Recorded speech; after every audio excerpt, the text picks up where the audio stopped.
Hi, I'm Stephen Feinberg, Executive Director of the Rhode Island Film and Television Office. Our guest tonight is a highly acclaimed documentary filmmaker whose works have been showcased on Rhode Island PBS, BBC, Discovery, and so much more. I want to welcome the founder and director of Providence Pictures, Gary Glassman. Welcome to Double Feature. Thank you, Stephen. Nice to be here. So Gary, you've been making documentaries for how long? Oh, my first documentary, I think, was in 1985. Wow. And now, was that Prisoners? That was Prisoners, yes. Can you tell us about Prisoners? Yeah. Well, first of all, I was always fascinated by television. And the big innovation in my lifetime was VHS. Yes. VHS represented the democratization of production and distribution. And so I started thinking about that in relationship to storytelling, the ability of normal, everyday people being able to tell their own stories. And I thought, who would we like to hear from that we don't normally hear from telling their own stories? And I thought, Prisoners. And at the time, I got a grant from the California Arts Council and the Department of Corrections to go in and start doing workshops for prisoners, actually making films with them, short films on VHS. Yeah. And also at that time, I met an incredible artist, Jonathan Borofsky, and so much of his work was about learning to be free. And we got into a conversation about what does that mean? And he was exploring freedom with thought leaders, from the spiritual world, from the political world. And I suggested, well, maybe we could learn something about being free from people who are the least free. And he really liked that idea, and he said, if you can make it happen, let's go interview prisoners. And that's how it came about. So this is in California?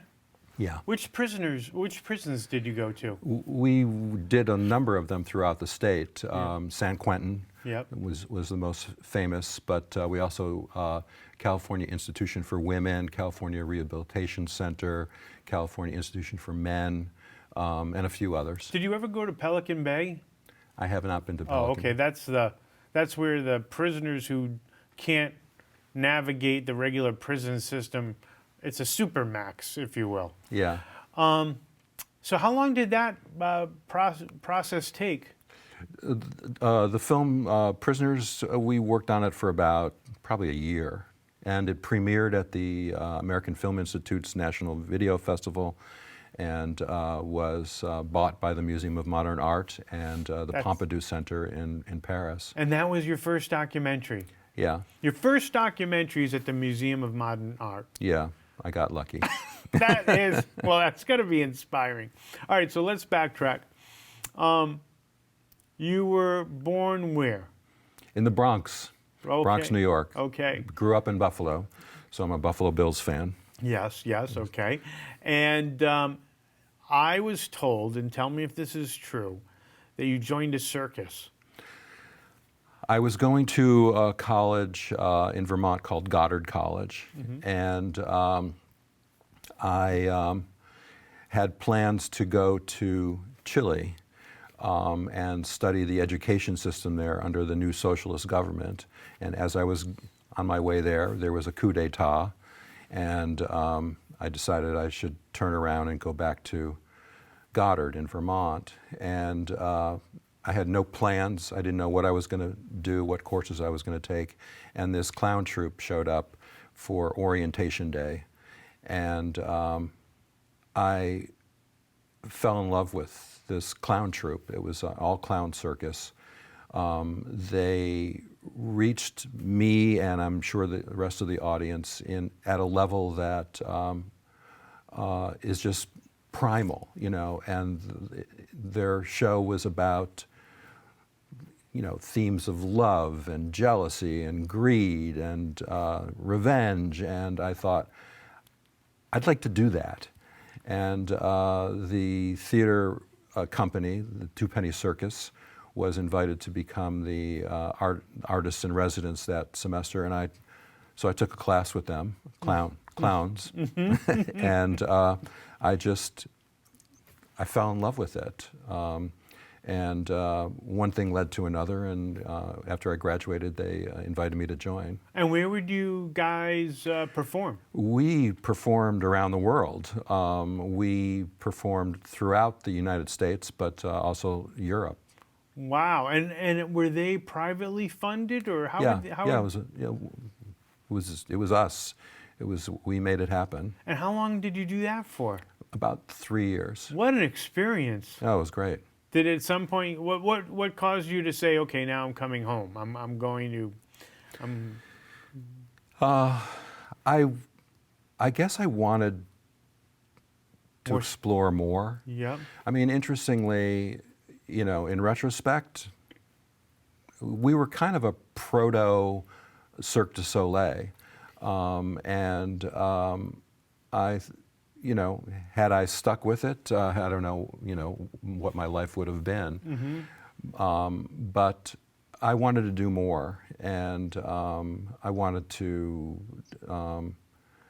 like I said, around that time I discovered VHS. Right. And so I started wanting to make films. And were you looking just to because obviously you're almost living a gypsy life, right? And that as a circus performer? Well, we were based in Vermont. Oh, okay. And then we would travel from there. Oh, okay. So, we'd be on the road for weeks at a time. So what brought you to Los Angeles? Because that's where you went next. Yeah, so I was in New York. After Vermont, I moved to New York, and I was part of the whole performance art scene down there, doing street theater and playing in clubs like the New Eurekan Poets Cafe. And I was doing a one-man show based on Henry Miller's work, and I decided I'd like to go meet Henry Miller. So I went out to Los Angeles and tried to meet him, and not successfully.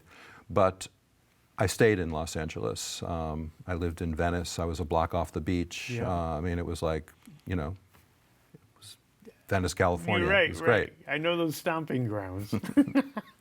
And then, what, you met your wife and that brought you to Rhode Island? Yeah, so I was in Los Angeles for many years, in total almost 20.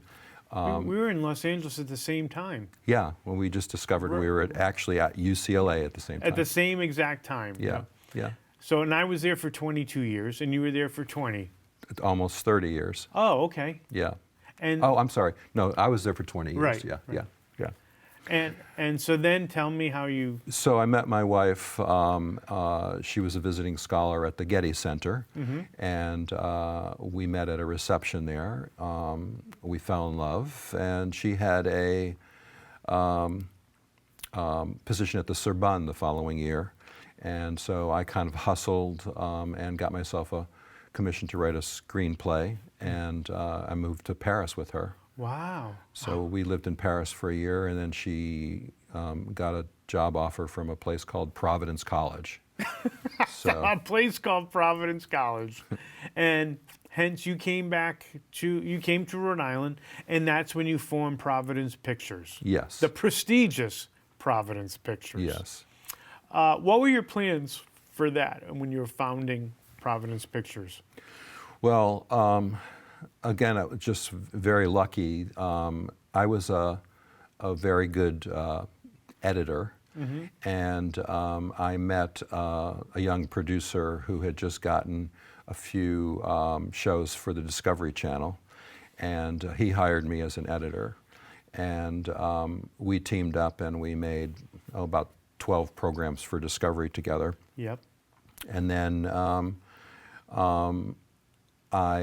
when my wife was pregnant with our daughter, I decided I didn't want to commute to Boston that much anymore.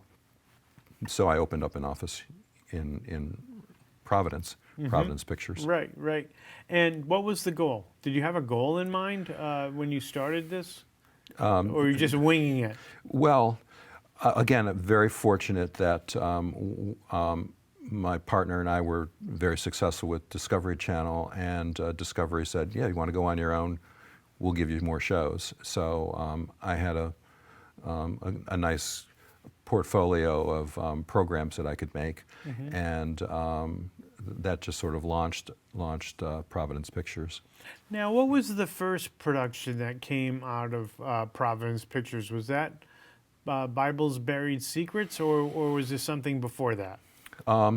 There were a series for Discovery Channel for a series called Discover Magazine, and then I did a number of specials for Discovery Channel and History Channel, and then I started getting novas on PBS, and Bible's Buried Secrets was one of those programs for Nova. And what was that? What that was? I think we met right around that time. Was that like 2005, maybe 2006? Yeah, maybe 2008. Okay. Somewhere in that area. Yeah. And then you were also able to access the Motion Picture Tax Incentive program that we have here in Rhode Island, which is really it's to encourage filmmakers like yourself to support, as well as the productions, the Hollywood productions, which support our local crew. And has that proved to be a helpful tool for you? Absolutely. You know, the tax credit here has kept Providence Pictures going through lean times, no, it's been incredible, and now, you know, I'm proud to say that my daughter is a filmmaker, and she's been able to tap into the tax credit as well. Excellent. And so you've inspired your daughter to follow in her pop's footsteps. I could not discourage her. Now, do you have full-time people on board Providence Pictures, or is it primarily yourself? And how many people would work on one of your, like for example, the Bible's Buried Secrets? How many people work on that? I don't remember how many were at that time, but we just came off of 2 seasons of Native America for PBS. Yep. And we had at least a dozen full-time people. Yeah. Now, when you're working on a show like Bible's Buried Secrets, is there location filming that takes place on that, or? Oh yeah. I mean, that's the thing about documentaries. You know, it's rare that you get to stay home and make a documentary from home. Yep. We travel everywhere. Our Building Wonders series, where we looked at iconic buildings around the world from ancient times, and looked at them as almost like snapshots of that society at that time. The Parthenon, cathedrals, the Sphinx, Hagia Sophia in Istanbul, and I'm sure I'm forgetting some others, but we go there, and you know, we work with local people there, examining those buildings. So one of the conceits of that series was we would look at one aspect of that building. So in the Colosseum, it was a lift and trap door system. They would do these incredible, you know, gladiatorial events, and with animals, live animals. Elephants would appear from underneath the stage, and we thought tigers, lions. Right.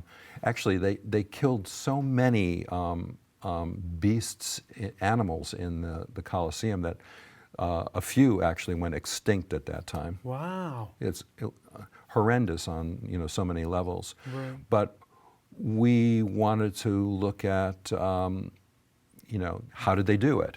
So we worked with an archaeologist who thought he knew how they created this lift and trap door system in the Colosseum, And so we worked with him and some engineers and actually built a lift and trap door system, installed it in the Coliseum, and released a wolf into the arena.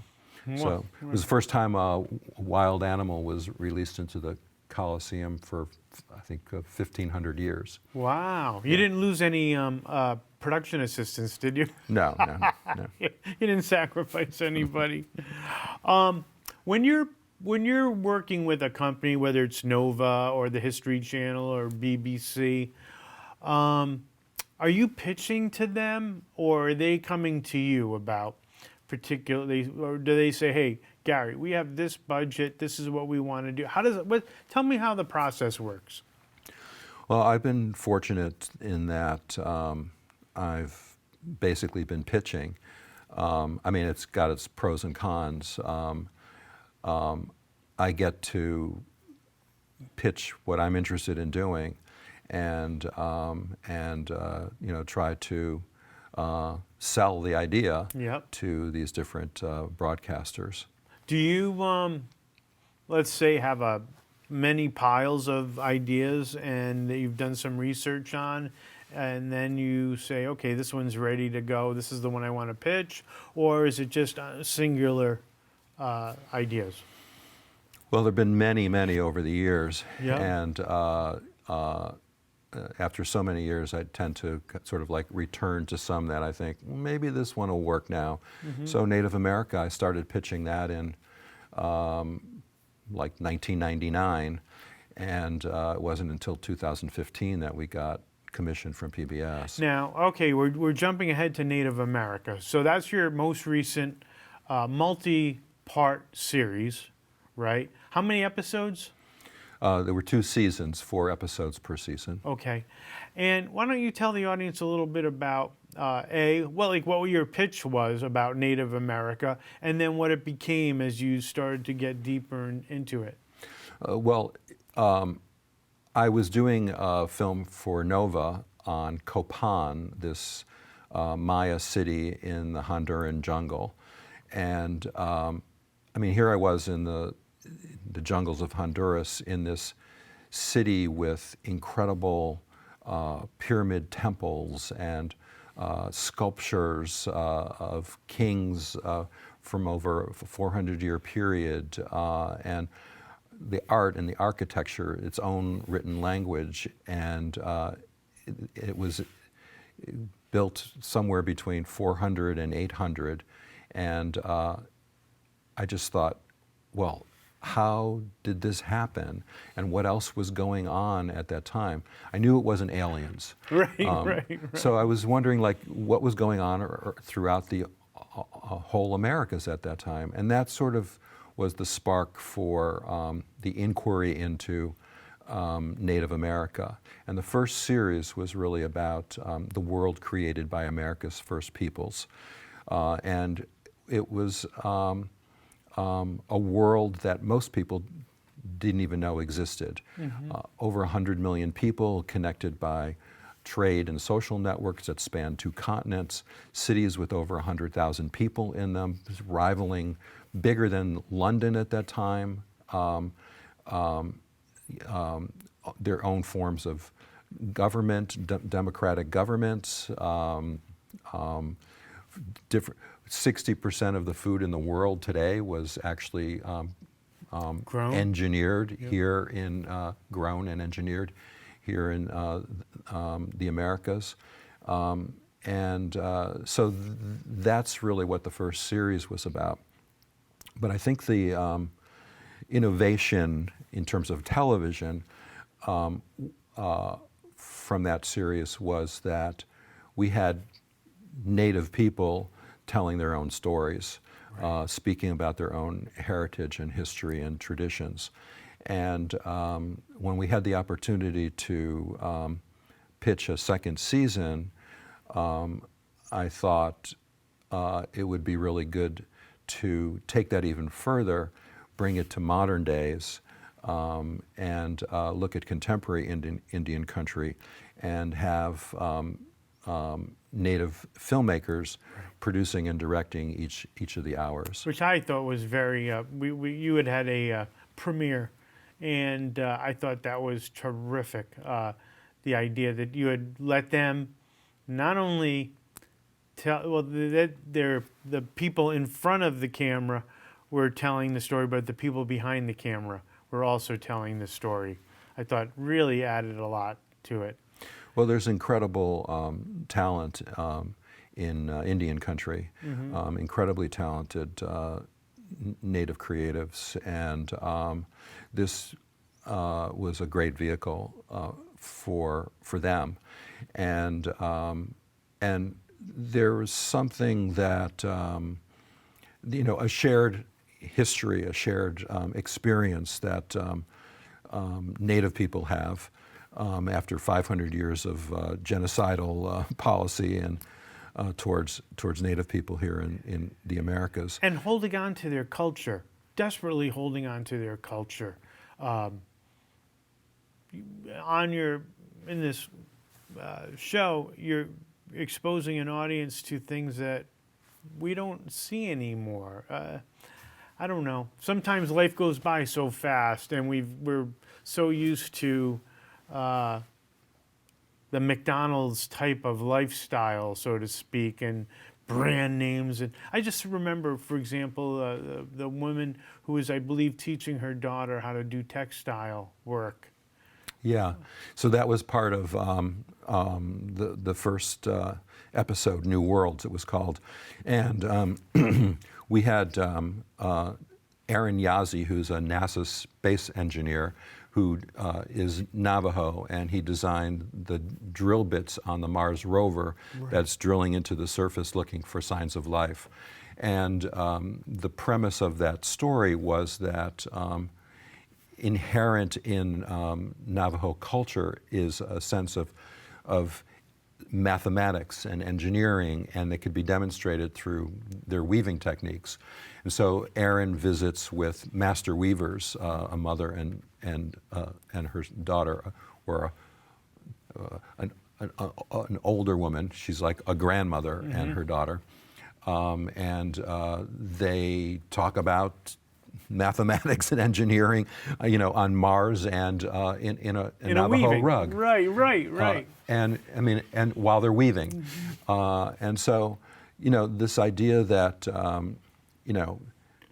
natives don't live in teepees anymore. I mean, they're rocket scientists and engineers and doctors and lawyers and politicians. And how they take that spiritual and cultural part of themselves and help us in our exploration of space. Yeah, it's actually bringing forward their traditional knowledge and values and infusing it into what's happening in modern life today.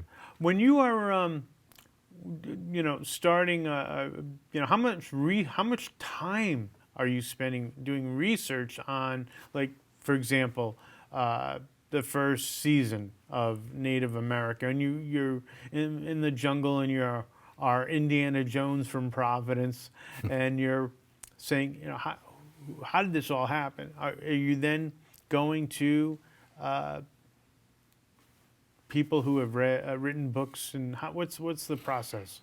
Well, first it's the spark of curiosity, Right? but and then reading and talking to people. But then I think where I'm the smartest is that I hire people who are smarter than me. Yep. And I have just I've had some really great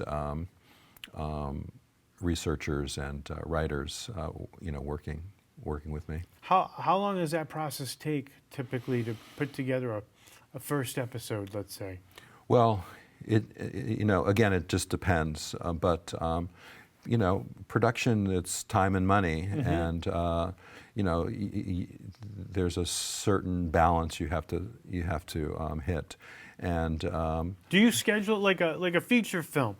They would say, this is pre-production, X amount of time.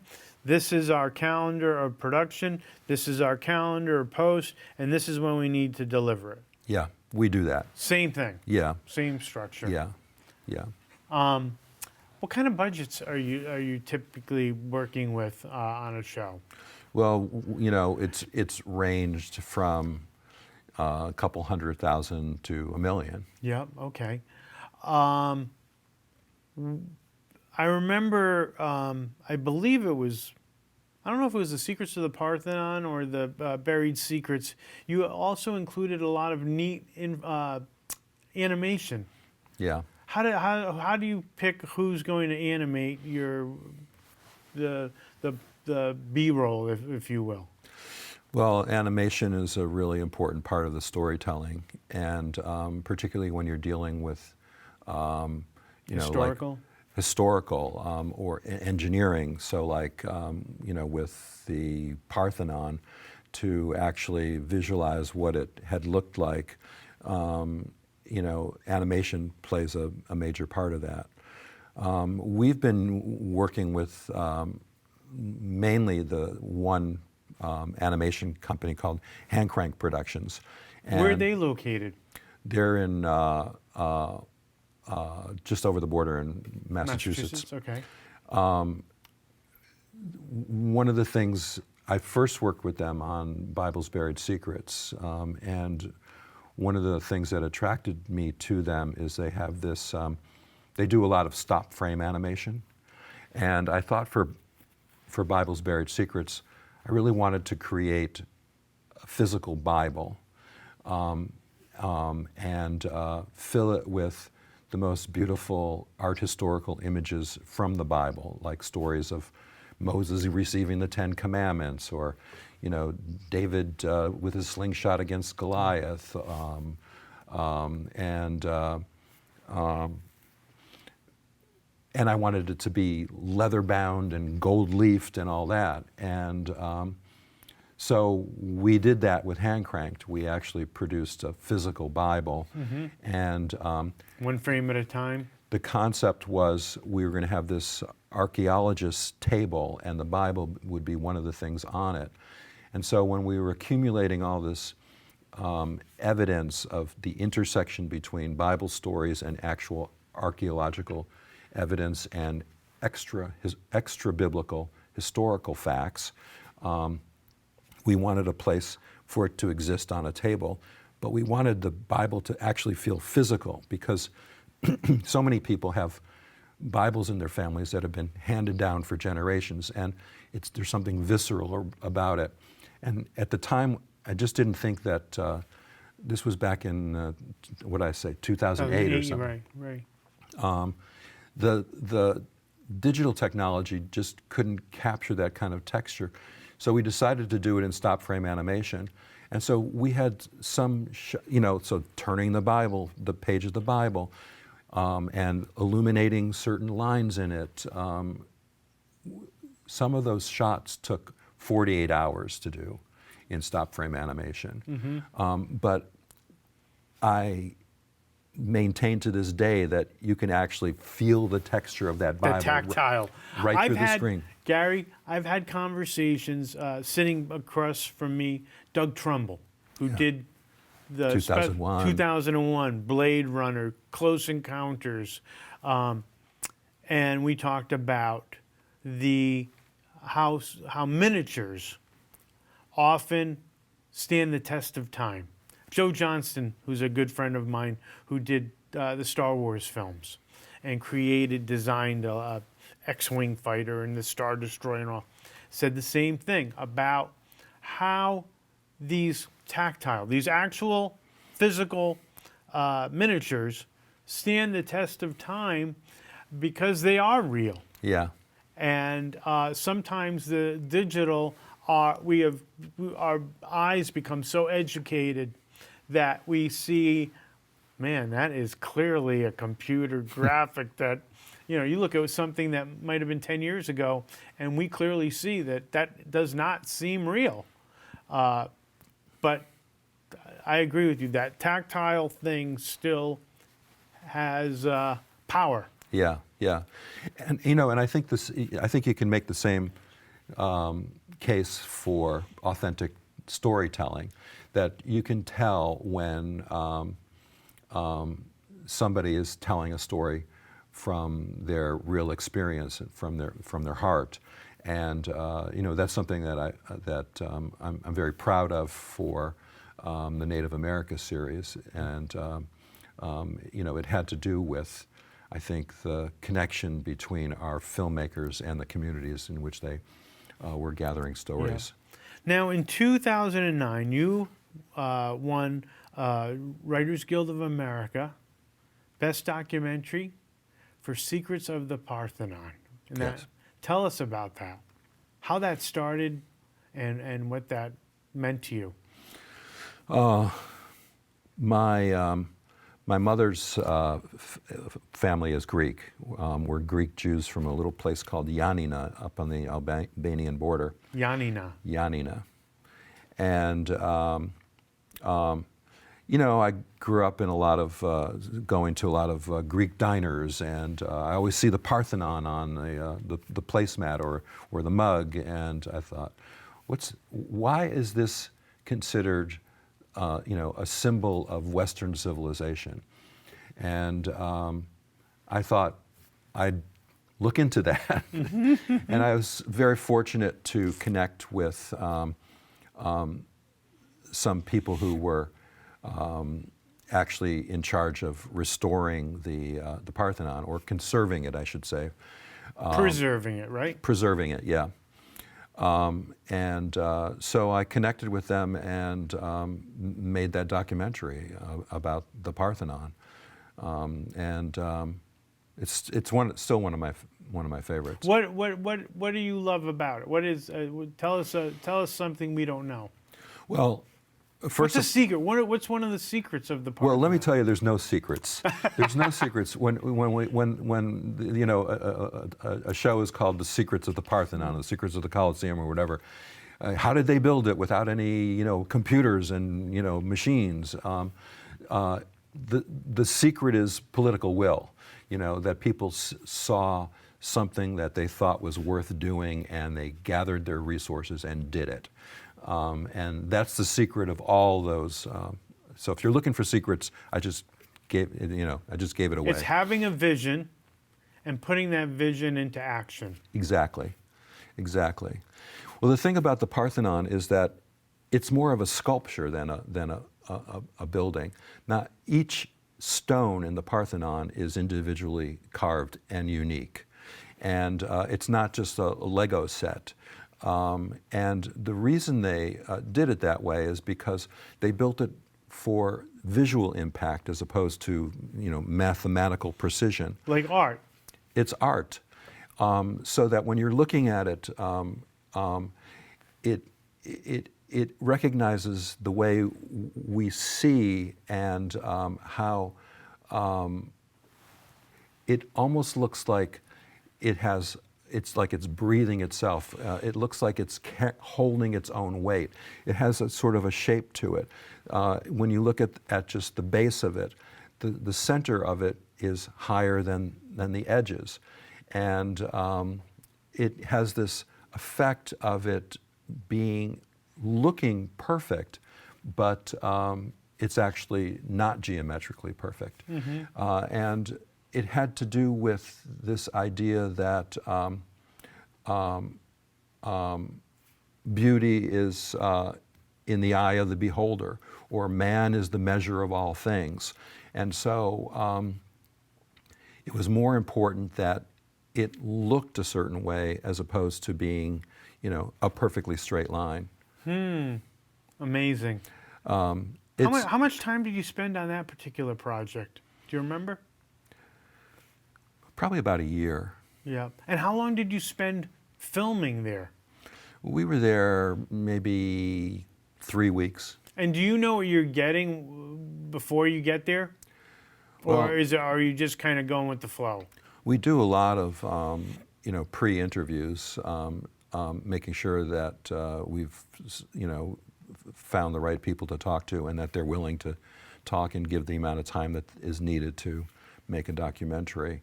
And that we have proper access and all that. So there's a lot of pre-production and pre-planning, and we, map out the questions that we're going to ask, we have an idea of what the answers are going to be. Right. And have a pretty good idea of, we have a shooting script, we have a pretty good idea for something like that, what we're after. Subject matter or a particular specific area that you're asking Yeah. as a professional. But you also have to be open to, surprises and, happy surprises. Yep. When, when we were talking in 1982, I remember for me, my graduation gift from high school, you could go on a trip or do this and that. My gift I requested was a VHS recorder so I could see my movies. So you mentioned VHS. How has your work changed as the industry has changed and the tools have changed? How has your workflow changed? Well, technology, including cameras and everything. Yeah. I mean, the technology has just been, incredible in terms of how it's changed. We have, when I was doing my workshops in prison, we had a VHS cuts only machine and an Amiga computer that hooked into it so we could do some kinds of effects. And today, in our pockets, we have more production capabilities than we had back then. Certainly, first of all, workflow.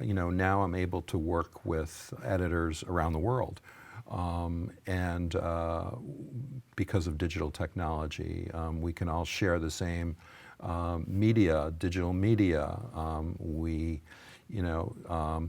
The Native America series could not have been done without Zoom and shared digital assets.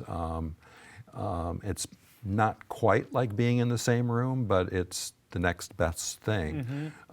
So just in terms of collaboration, the technology's helped a lot. And you've had to evolve as a filmmaker as well, right? As far as learning these different technical aspects. Yeah. I mean, I was talking to my longtime composer yesterday, and we were reminiscing, and he was saying that one of his favorite parts of Native America was the drone shots. I mean, drones. Right. I mean, we used to,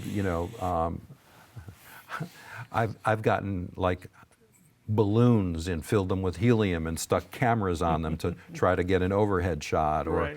I remember we were doing something on the Big Dig, and I asked if we could put our little digital camera on a crane and have it swing back and forth. And or a helicopter.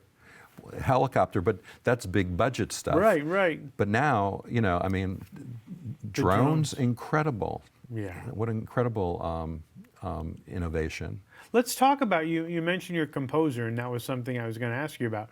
You use the same composer primarily? Yes. He's your maestro? He's my maestro. Who is that? His name is Ed Tomney. Yep. And we met when we were, I think, 17 years old in New York. And he had a punk band. I would go see him at CBGB's, and we've been friends ever since. And he's scored lots of films, and so I'm very fortunate that he's continued to score my documentaries. Wonderful. What's next for Gary Glassman and Providence Pictures? Anything you can share with us? Well, we're talking about season 3 of Native America, and again, sort of pushing the boundaries? Sort of the boundaries in terms of production. One of the things that should come as no surprise, but we had 6.5 million viewers on broadcast for the series. We had 6.5 million viewers. Yeah, we had about 200,000 streaming it, and we probably had 10 million, sort of consuming social media along the way. So I think being more conscious of integrating social media into the production process from a much earlier time, and building audience, which now has become much more less audience of just sort of like a one-way receivership, and more of community, where you're hearing back from the people that are watching what we're producing. And so we have ideas about how to integrate that more from the very beginning. Are you so are you so that feedback is helping to create a new series in a way? Yeah. Like their desires, or will you explore this? Will you touch on that? Is that? Well, we get lots of sort of pitches, ideas. Why don't you come here and do this? Right, and right. all that, but more about a sense of almost ownership, feeling a part of the production, and I think that's something that we want to develop more. So social media has really expanded your audience base, you feel? I think so, and given them an opportunity to feel like they're participating. Now, what makes you decide to do BBC or Discovery or Nova? Are you pitching to all of them, or did they say, Gary, we love this, what are you doing next? How does that work? Well, some of it is just it's just business. Yeah. The early, like the whole Building Wonders series, that was done in collaboration with Nova, PBS, and Arte, which is the public broadcasting entity in France and Germany. And when you have a subject that has international interest, it's more possible to get international investment in it. So it's mainly necessity, but you usually have to start with an American partner first, an American broadcast partner first. Any words of wisdom you would share with anybody interested in creating documentaries or starting a business, or anything you want to? I would just say, first of all, never let money stand in your way. Again, as we said, you have a whole production studio in your pocket on your phone. So if you've got a strong idea, just do it. Just make it. Just make it happen. There's a lot to learn from just doing it. And I think the professional development and the money and all that, will follow. Yeah, and there's also power of mentorship too, right? Sure. If you can work on a production, try to work on a production, any kind of production. You learn a lot from that. It's funny. I see on social media there's a movie, The Warriors, and it's sort of come around. One of my native colleagues got me a T-shirt that's The Warriors. It's a takeoff of the original Walter Hill film. Yes, Warriors come out to play. That's it. That's right. it. So, but the T-shirt has actual native warriors on it. But my first production assistant job was on The Warriors. The Walter Hill? Yeah. Wow. Yeah. That's funny. But there I was, basically crowd control, making sure that the actual gang members who they had hired as extras were only taking one soda at a time. That was my first job. But there I was, on set in this incredible production that's become sort of a cult. It is a cult film, right? Yeah. That was a big to do. Yeah. Well, Gary, I want to thank you so much for taking the time out of your busy schedule to join us on Double Feature. I want to thank you for your talent and friendship, your leadership in the community, and you are a Rhode Island treasure, a cinema treasure. So thank you so much for being on. And, Thank you, Stephen. We Thanks for really having me. appreciate it.